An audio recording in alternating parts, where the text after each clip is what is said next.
J'étais en train de faire du rangement dans mes placards à vêtements et je suis tombé sur une boîte à chaussures vide. Auparavant, je m'en servais pour ranger mes cartouches de jeux vidéo lorsque je n'avais pas assez de place.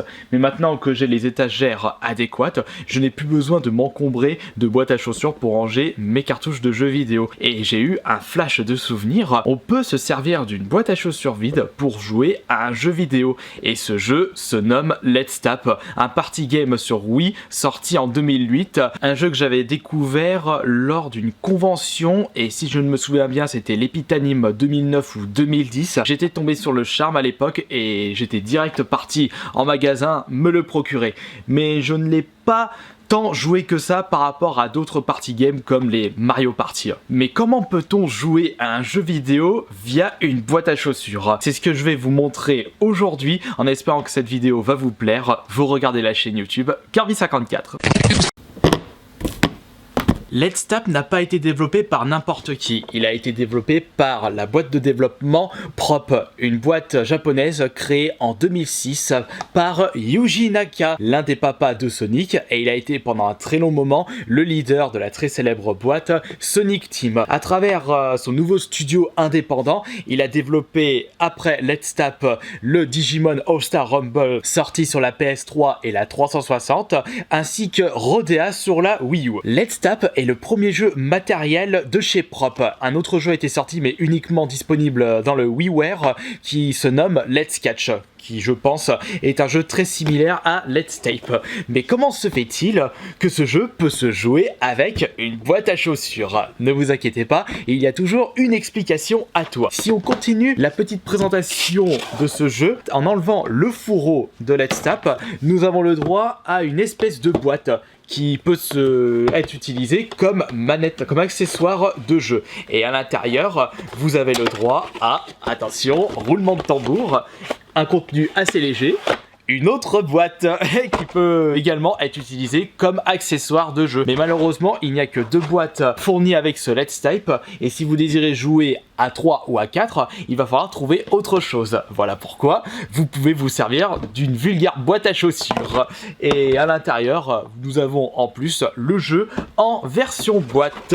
Un party game composé de 5 mini-jeux différents. Vous avez un espèce de mode marathon, vous avez un jeu de rythme, un jeu d'illustration, un petit jeu de shoot 'em up plateforme, je dirais, ainsi qu'un autre dont je ne me souviens plus trop. La présentation du contenu a été vite fait bien fait, maintenant présentation du gameplay.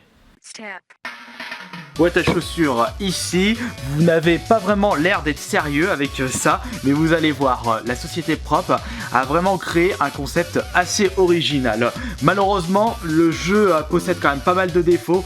Par exemple, ça fait un petit peu un jeu ovni, avec un principe qui n'est pas bon dans le temps. Vous jouez un petit peu et après vous l'oubliez vite fait. On a le même principe avec par exemple la Kinect ou la Wii Fit de chez Nintendo et puis plein d'autres accessoires. Vraiment un accessoire qui m'a tenu en haleine depuis des années et j'ai toujours du plaisir à y jouer, c'est la guitare de Guitar Hero et Rock Band. Comment cela se joue? Mais avant de vous expliquer le principe, nous avons le droit à 5 mini-jeux différents. Autre problème de ce Let's Type, il n'est pas vraiment garni en ce qui concerne le contenu. On a eu un contenu plus étoffé dans d'autres party games comme Mario Party et je suis persuadé que le Fusion Frenzy sur la Xbox et la Xbox 360, qui est très loin de la qualité d'un Mario Party, possède un contenu beaucoup plus étoffé. Donc on va commencer par le mode marathon. Le but de ce mode est très simple. Vous allez devoir poser votre Wiimote sur la boîte à chaussures et tapoter cette boîte. Et c'est en fait les vibrations ressenties par la Wiimote qui va accélérer votre personnage. Et il faudra taper un petit peu plus fort pour que votre personnage saute. Voilà. C'est tout simple, il suffit juste de positionner votre Wiimote comme ça et c'est parti pour quelques minutes de plaisir. J'ai failli dire des heures mais c'est jamais arrivé avec moi. Comme d'habitude, c'est le genre de jeu, comme je le disais, vous l'achetez, vous jouez 5 minutes et après vous l'oubliez. Attention, c'est parti. Donc par contre, il faut vraiment ne pas tapoter comme un cinglé, enfin fort je veux dire, sinon votre personnage va sauter. Car selon l'intensité de vos tapotements, là je me suis foiré, j'ai pas tapé assez fort. Ça dépendra de l'action faite. Voilà, hop. faut y aller un petit peu plus bourrin pour qu'il saute. Donc c'est pas vraiment un marathon, c'est plus un course 110 mètres haies. Enfin, au vu de la longueur, c'est plus du 200 mètres haies ou 400 mètres.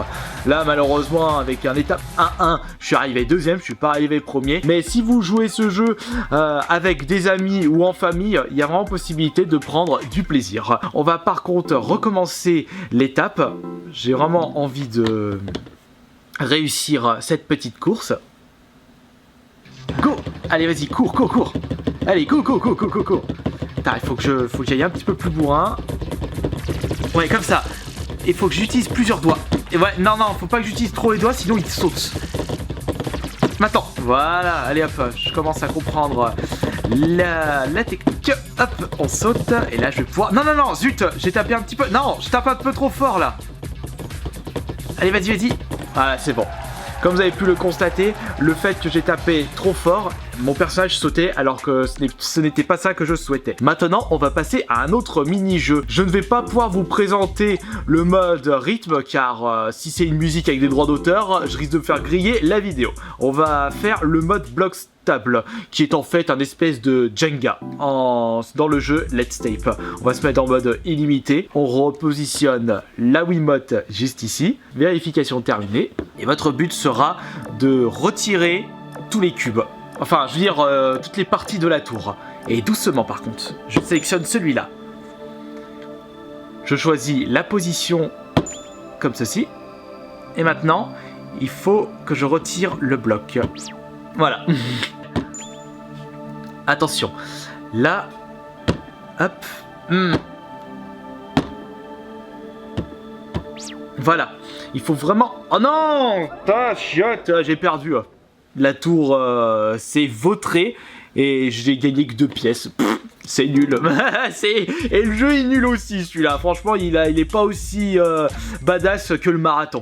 Maintenant, je vais vous présenter un mode complètement useless, l'illustrateur. Il n'y a pas de score, il n'y a pas de temps. C'est juste une petite partie de plaisir, juste des couleurs selon vos actions. Vous allez voir de toute façon. C'est toujours mieux de voir le gameplay plutôt que des explications. Surtout qu'en plus, ces explications, je suis très mauvais. Regardez, vous tapez, ça émet des feux d'artifice. Et ça donne un titre à vos différents feux d'artifice, vos différentes combinaisons. Et c'est nul à chier, je me fais chier! Maintenant, je vais vous présenter le 3e mode de jeu. Ah oui, j'avais oublié de vous dire que le mode garde le rythme me fait beaucoup penser à Donkey Konga avec les bongos. Il faudrait que je vous le représente ce jeu, un de ces 4. Mais si tel est le cas, je ne vais pas pouvoir vous le présenter avec un son optimal. Je serai obligé de modifier les sons pour éviter les droits d'auteur. J'ai pas envie que ma vidéo soit bloquée dans le monde et que je me tape un strike par la suite. Le dernier mode de jeu s'appelle Bulle Spatiale, qui est en fait un pseudo shoot'em up où vos tapotements vont diriger le petit personnage. C'est pas le genre de jeu où il faudra s'attendre à des perles en ce qui concerne les graphismes. De toute façon, c'est pas un jeu qui sera automatiquement magnifique. Regardez, là je me déplace avec les 2 petits doigts et une plus grosse intensité de tapotement. Il balance des tirs. Voilà, c'est comme ça. Ce que je trouve dommage, c'est que ce mini-jeu, je trouve hyper lent et assez ennuyeux. Après, je ne suis qu'au début du mode de jeu, donc il n'y a pas beaucoup d'action, il n'y a pas beaucoup d'ennemis, il y a juste des boules de pique qui se trimballent à droite à gauche sur la carte. Si vous ne faites pas trop de faux mouvements, vous allez pouvoir y arriver facilement. Attention, parce que si vous êtes un petit peu trop ou en dessous de la carte, vous risquez de vous prendre un rayon dans la tronche et vous perdez des vies. Donc il ne faut pas toucher le haut ou le bas de la map. Et à des moments, vous avez des petits lieux d'atterrissage. Ce qui va vous permettre... Voilà ce qui s'est passé. Ce qui va vous permettre de récupérer des vies et des points. Attention, il suffit juste de ne pas trop atterrir brusquement. Voilà. Mon énergie revient. Super atterrissage, 30 000 points. et j'ai envie de quitter ce jeu. Je comprends pourquoi je l'avais vite abandonné sur Let's Tape. Le concept en lui-même est très original, mais on y joue vite fait et sans plus. Après, si vous désirez y jouer un petit peu avec vos amis et votre famille, c'est un très bon deal. Sinon, tout seul, l'intérêt n'est pas si gros que ça. Enfin voilà, donc j'espère que cette nouvelle présentation d'accessoires insolites vous aura plu. Et il faut absolument que je vous propose la planche de skate de Tony Hawk Shred. Il doit traîner dans la chambre du fond. Voilà, allez, on se dit à demain pour une prochaine vidéo. Salut!